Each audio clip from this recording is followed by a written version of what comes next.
Hello, hello, hello. Good morning, good afternoon.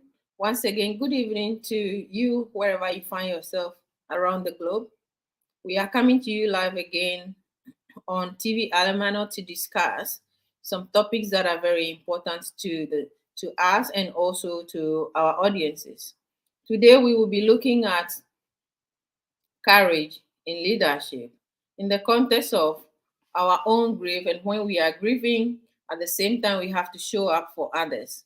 How do you put yourself together in order to be able to deliver to the people that are looking up to you? To help me um, discuss this topic today is Petra Paige. Petra, welcome to the program today. We're going to have you help us discuss the topic today. And also to help me go ahead discussing today is Wilfred Roach. Welcome to the program today. Wilfred and Petra, welcome to the program. Welcome. Um, Today, as we wait for Petra to come back on stage, sorry, we lost Petra there. Today's topic is about courage in leadership. When you are grieving, when you have something that is weighing you down, when you have something that is challenging you one way or the other, and at the same time, you got to show up for people who are looking up to you. What are some of the things that you have to gather in order to be able to stand up on your own feet before reaching out to others? Well, I think from my own experience, it's like walking a very uh,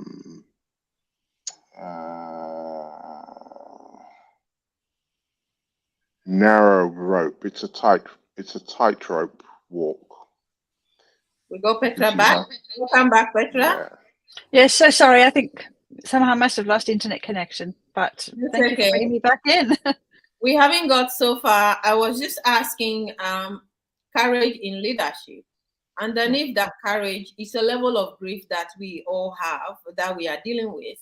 And I was asking about what are some of the elements or what are some of the things that you have to work on as an individual to show up at your work or to show up as through your self leadership to be there for others and for yourself. What are some of the attributes that we have to look at in that context? So, Will, you were making a point, and then when you finish, Petra can expand on that. Yeah, it's something of a tightrope walk, in my experience. And it can be, I mean, obviously, I say obviously, might not be so obvious to some, but there is an internal process which is quite destabilizing. There's a realization, a sinking in of what has happened in that sort of moment of grief and understanding, or beginning to understand what the implications of that might be. And there is life going on around you, and that can be a very surreal, certainly how I've experienced it, surreal experience. And sometimes it's even very, it has been, it takes courage to actually say to someone, in the workspace, for instance, that you've actually experienced something like this. And there's the temptation to push on through that sort of initial pain, and that doesn't always sort of unfold very well. Excellent. So, Petra, in that same context, you have to be courageous to lead your home, to lead your friends, to lead people who are looking up to you, to lead or even to coach someone. You have to be courageous in the midst of your own grief. What are some of the elements that you have to draw on to be able to come out and be able to stand in the space and be a leader in that moment? Mm. You know, I loved Will's point about the fact that you really need to connect into your vulnerability in some ways, and it's courageous to admit to Mm. that. But you know, that having that sense of where you are in being vulnerable is the first step. That self-awareness is really important. And you know, the thing about courage is it's actually taking action despite fear. It's not about having some sense of bravery or whatever. It's taking action anyway, despite how you're feeling.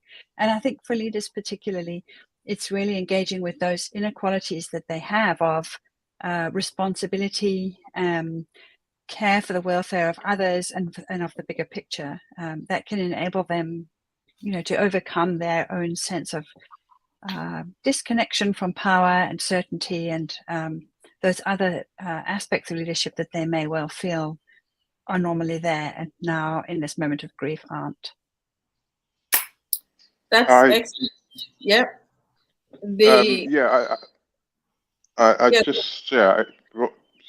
Just to follow on from that point that Petra made, Victoria.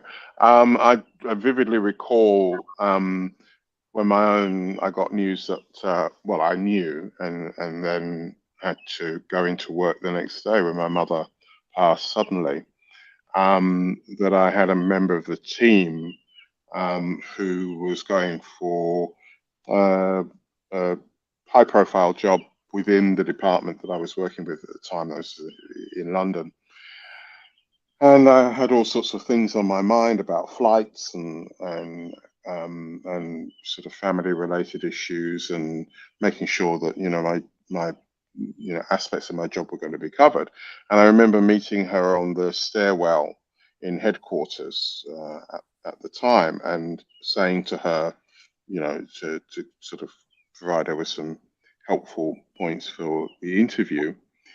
And her looking at me in astonishment and saying to me, I thought that I would have thought that, you would have been so engrossed in the outflow in terms of grief that you wouldn't have time to talk to me. And I said, well, I think that life goes on. And we just try and do the best we can with what we have and what we know.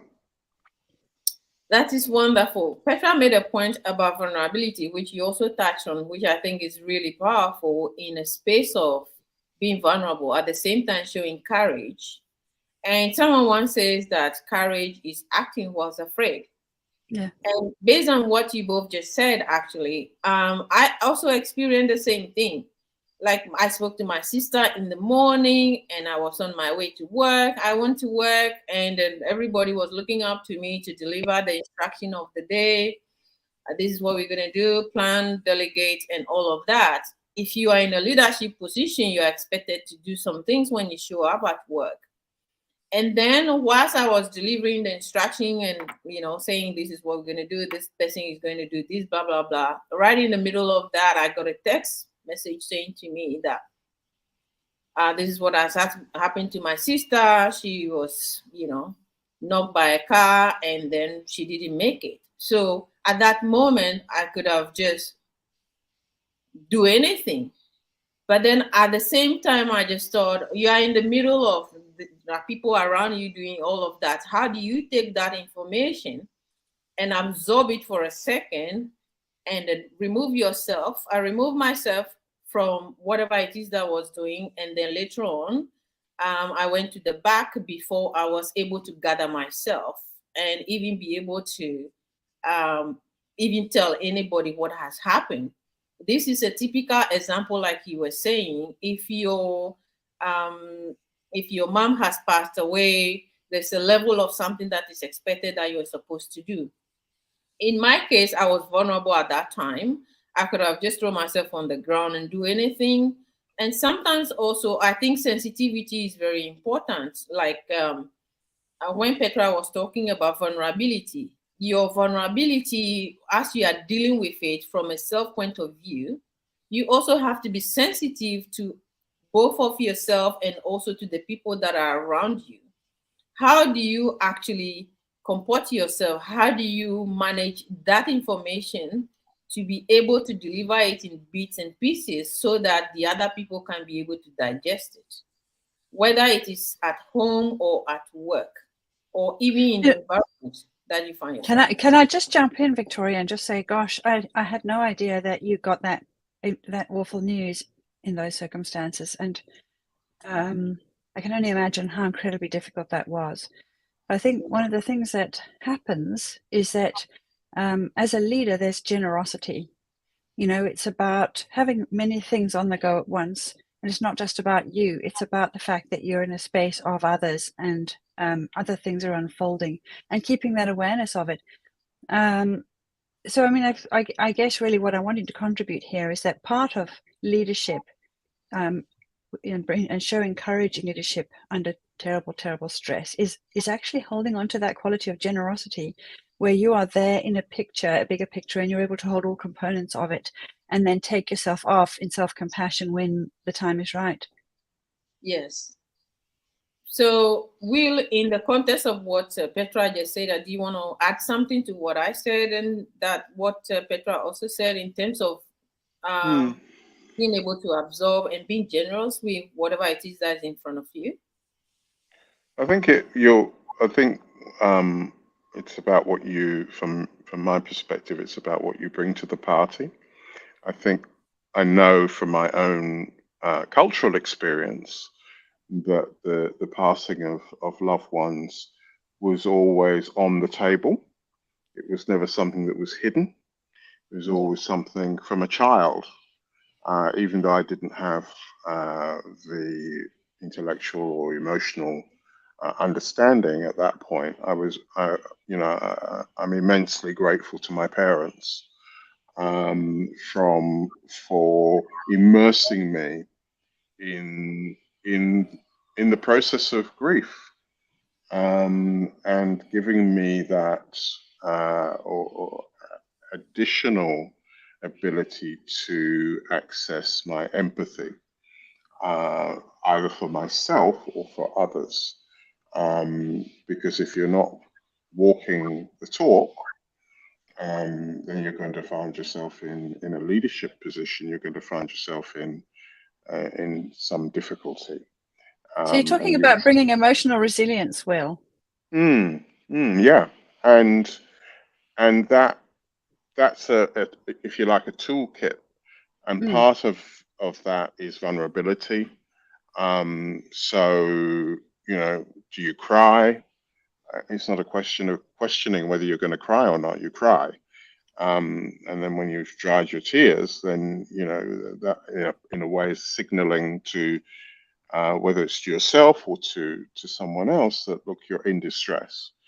And in that situation with my mum, I had a manager that was framed it in a very caring way.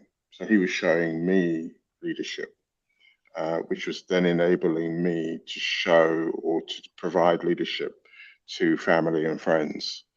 It's a very complex dance.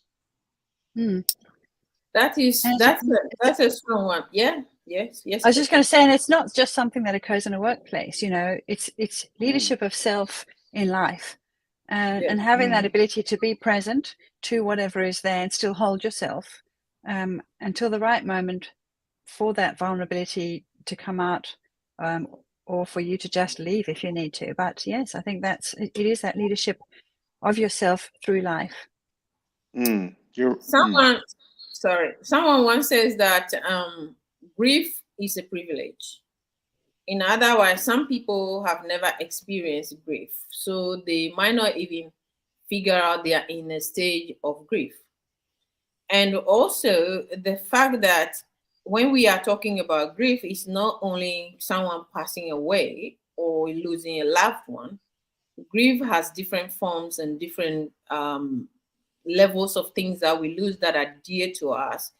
Some people, like the program we did last week, I got a lot of feedback from others about they want us to go a little bit deeper into some of these areas.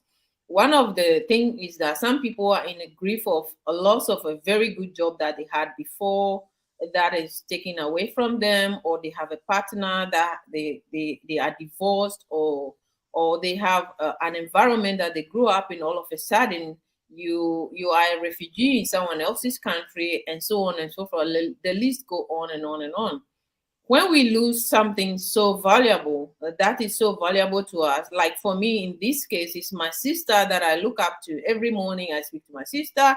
Every evening I speak to her before going to work. Every morning when I wake up, I'm waiting for encouragement for her. She will leave me a message and stuff like that.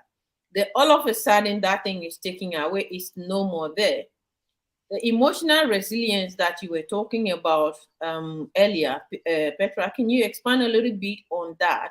When you find yourself with something that is valuable to you that's taken away from you, what is the first thing that we should actually try to do to make it a little bit more normal, like the actual normal, the reality of what is happening? What could be the first little thing that we could do to stabilize ourselves? Self-compassion. I think many people get disengaged from their emotional life and even from giving themselves permission to feel. It's a sense of vulnerability or discomfort that they don't want to get into. And I think that is all kind of founded in a sense of yourself, because what happens in that kind of loss, whether that's a person or a job title or a relationship or wealth or anything else, that your country, your nationality, your culture, all those kinds of things, we are actually invested in context in some way, in order to feel safe and to feel ourselves to be who we are. We can be who we are because of where we are and who we're with. So there's a lot of identity that sort of gets found in context, and when that context is changed radically or ripped away, a little part of us disappears, and that is something that we come back to, but with time, with presence. That's part of the grief process, with acknowledging who we are and who we're not. How did that thing define us, or how did that person define us, and what is the reality underneath that? So I think really, just to answer your question very directly, being in that space of self-compassion buys you that time to recalibrate and to figure out what is true and what is something that you were invested in that was potentially false. Because ultimately you are always yourself. But, we have this outside in approach where whatever is going on in our world is how we define ourselves, rather than an inside out approach of this is who I am and this is what I stand for. And this is my emotional toolkit, as Wilfred was saying, that I can lean on in these difficult times. And so it is really important that we use this as an opportunity to go back to that space of who we are. Ooh, self-compassion and who we are. Alemano means who do you want to be? And what result or outcome do you want out of that? And as a result of discovering self-compassion, what sort of approach do we want to bring onto the table so that we bring sensitivity into it? Right now, Petra is letting us in by saying that we need self-compassion. And that is a very powerful area or powerful emotion that sometimes we try to either mute it or we don't want to go there at all. Will, can you please elaborate a little bit on, if we have to go into self-compassion, if you find yourself losing a job, or someone is being fired from work or something all of a sudden, or you find yourself as a refugee in a different country, either a refugee or you just move from one country to the other, and you are in the state of mourning the loss of your comfort zone in that space. When you find yourself in another country, for example, whether for good or for a good reason or for a reason that is out of your control, the self-compassion area that is to be invested into that space. What sort of areas, or how do you personally will want to approach that from your perspective or your experience? What do you have to tell us in that aspect? Well, I would say that, I've had some pretty powerful experiences in terms of as being a migrant, not once but twice over, and seeing the impact the first time when I developed consciousness on my parents and family, and also had friends who were also either the children of migrants or had migrated themselves, and and the dislocation that comes from that, and the sadness, the losses, parents, grandparents, my parents' parents, my grandparents, never seeing them again because they passed by the time that either they're able to come to us. Well, it never happened once. So you add to your life. What is your life library, if you like? Which is roughly, I would say, the sort of encapsulation of all your experiences, whether internal, external. What's your life library? What volume can you pull out to help you deal with the situation that you find yourself in? So, for instance, when I came to Australia, I didn't know a soul, not a single person, and it didn't bother me in the slightest. In fact, I didn't even think about it. And so if I take that particular point, I'm thinking, so what volume in my life library was I working from? Yeah. Was it the sort of conversations that I used to hear around the family dining table about some long lost but not forgotten ancestor of mine, how my parents buttressed each other, supported each other, when they had no immediate family around them, how they supported me, as I grew up and had to deal with what was going on, even though they were carrying, it was clear as the years went on, a lot of pain. So what's your life library? What is your experience that you can draw on to deal with a given situation?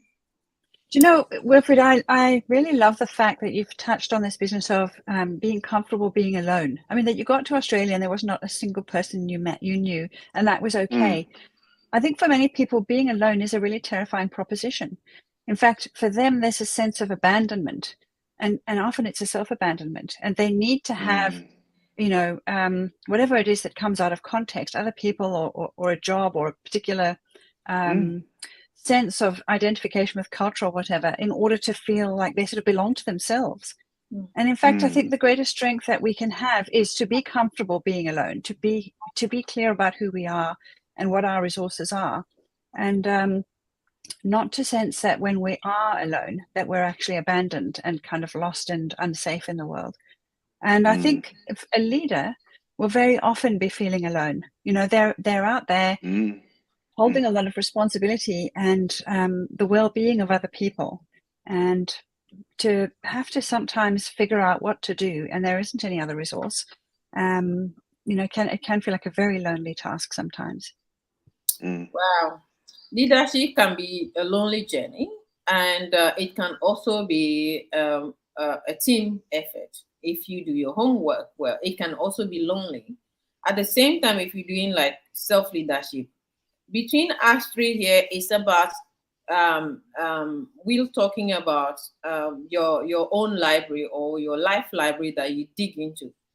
Between us here is a library of over 100 and whatever, almost 200 years of library of resources that is available to us. That is what we are digging into now, picking up something that we could help someone with. Talking about being lonely, leadership, self-leadership, when you find yourself in another country, which we all experience where we, move from one country or the other, have that experience. There could be someone here listening to this program right now who actually is in difficulty in a particular way of, I'm in a country, I don't know anybody, where do I start from? Sometimes you don't even speak the language. And the experience differs from one person to the other. What are some of the key things that we can actually we can actually tell someone who is watching this, let's say this program for just the next three minutes? What are some of the key things that we can actually tell someone who find themselves in a place that they are not they are new to? What are the key things that, can you give us two things each from both of you that the person can look up to comfort themselves, not feeling lonely? Petra, you can start. Sure. The most powerful thing that I can say to anybody is you are not your situation, your circumstances, or your health. You are yourself first. Yeah. And you can count on yourself to be a resourceful creature, to have your own back, and to actually be okay being alone until you're not. And the second thing I'd say is, reach out to those connections, even if they are back home, because we do better when we're given support through connection, and we kind of get a reflection of ourselves back from people who value us, which can remind us of our own qualities that we can connect into. So, yeah, I would say remember that you are yourself first and keep your connections going no matter how far away you are. In other words, it's okay to be alone. It's part of life to be alone sometime, or somewhere along the way, you're going to be alone one way or the other. So it's okay to be alone, at least for some time. Thank you for that powerful point. Will, what are the 2 tips that you can give us when we find ourselves in an environment that we feel alone, using courage, self-courage, and the courage of others? What are some of the 2 elements or 2 keywords that you can give us if we find ourselves in a place that we find ourselves alone? I think one of the hardest things, and it depends where you are in the world, is actually recognizing that you are feeling lonely, because you may be doing a number of defensive, which is for a human being perfectly understandable, defensive actions, going into denial and making yourself busy, or by doing repetitive tasks, or focusing on a particular issue. I think so. Self-awareness, which is a hard thing, it's not a cookie cutter thing. That you just become self-aware. You find your way to that particular truth in the way that will work for you. And the other thing is that if you have that awareness, and if you are literally alone, then you can seek out professional help. So in Australia, there is something called Griefline, Lifeline, some sort of counseling service. That's excellent. That's really cool. That's a good point right there. Will was talking about accepting that you're alone. Some of us, we struggle to even be honest with ourselves that we are alone. So you need to accept that you are actually alone, and it's not the end of the world. He's also saying that self-awareness. You need to be aware that, yes, I'm alone. Yes, I'm in another country. There's something I can do about it. Like Petra said, it's okay to be alone. You're not the first person to be alone. You're not going to be the second or the last. It's part of life. It's a season that we go through. And then that season will actually transition into another season for you to be able to capture yourself in that. I want to add to what you both said, that when you go to the train station, or there's a crossover where they write that you stop, you look, and then you listen. I feel that when we find ourselves alone and we want to show courage in that leadership of self-leadership and trying to do things, sometimes we need to catch our breath. And so we be go, go, go, go, go, go. We just go, go, go, trying to get on top of things. Sometimes it's important for us to stop and then look and listen. You stop and look around you. What is it that is around me? What can I do about what is around me? What can I do about what is in front of me? And then you be present to the situation.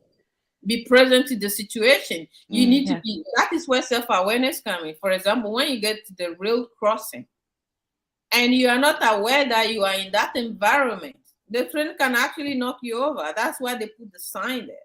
The same thing with life.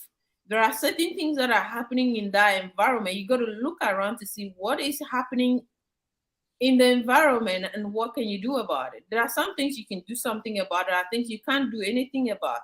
You need to catch your breath and say, okay, this is it. All right, what can I do? Try to do a little bit of research. Talk to someone. or listen on the TV, listen to some program, read something. Try to listen to what someone is saying, see if you can find a clue as to what you can or cannot do. And then out of that, go back into yourself and then dig deep and see what is there that I can use to add to what the person has provided me or what the environment has provided me, that I can dig deep and add to that and be able to start moving again and start doing something again. So I think we have actually touched on so many other things. We could actually keep going.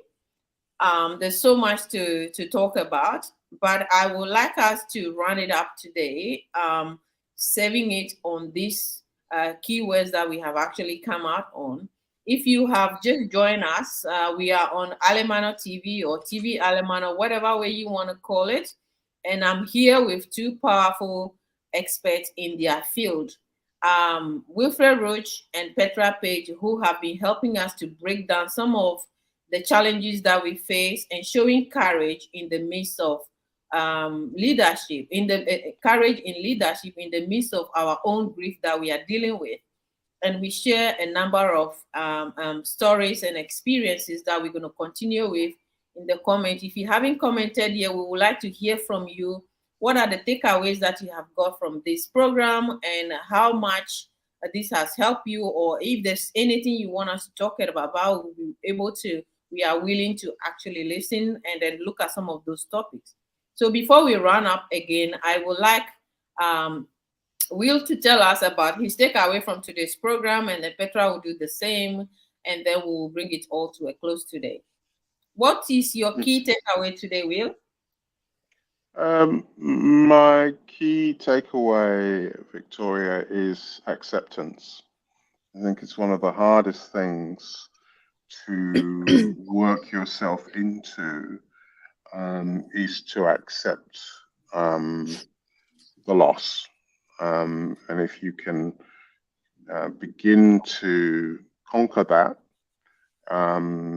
then that will help. That will be a crucial help in terms of guiding you through whatever the loss is and the grief that follows from that in your life. Excellent. Wonderful. Petra? Yeah, building on what Will has said about acceptance, acceptance is being prepared to be present to what's happening, not distracting yourself with other things that keep you busy and have you in a sense of empowerment, but being really present and going to that place of emotional resilience and resourcing yourself, however you may resource yourself, whether that's through connection or through your own qualities. But I think that the business of being in acceptance is also being prepared to be alone, accepting being alone and not abandoning yourself or feeling abandoned in that. Excellent. That's a powerful point right there. For me, the key point today is just two words. It's okay. It's okay. It is okay to find yourself lonely in your leadership aspect. It's not the end of the world. You can always go back and do some correction and catch up yourself along the way. It's also okay to show that you are afraid, but you are acting anyway. That is courage. Courage is acting what's afraid. Because you are acting doesn't necessarily mean that you are not afraid. It's just you showing your vulnerability, but at the same time, you are accepting that something is going on, but you are determined to get yourself, to move yourself from one point to the other. As a result of that, we want to bring today's discussion to a close. I wish I could go on, but I guess what? Next week we have a very exciting topic that we want to come to you about, and that topic is going to be something that we are also going to delve into. The conversation doesn't stop here. We have so much going on. We would like to see you in the comments, also bringing out some of the things that you have learned, your experiences that you want to share. We want to hear from you. Thank you all for listening in today and also for your participation. Once again, let's give it up for Petra and Will for their wonderful contributions today. Thank you all for coming, and we hope to see you again next week. Bye now. Thank you, Victoria. Much. Thanks, you. Will. Thank you, Victoria. Thanks, Petra. Bye. Bye. Bye. Bye.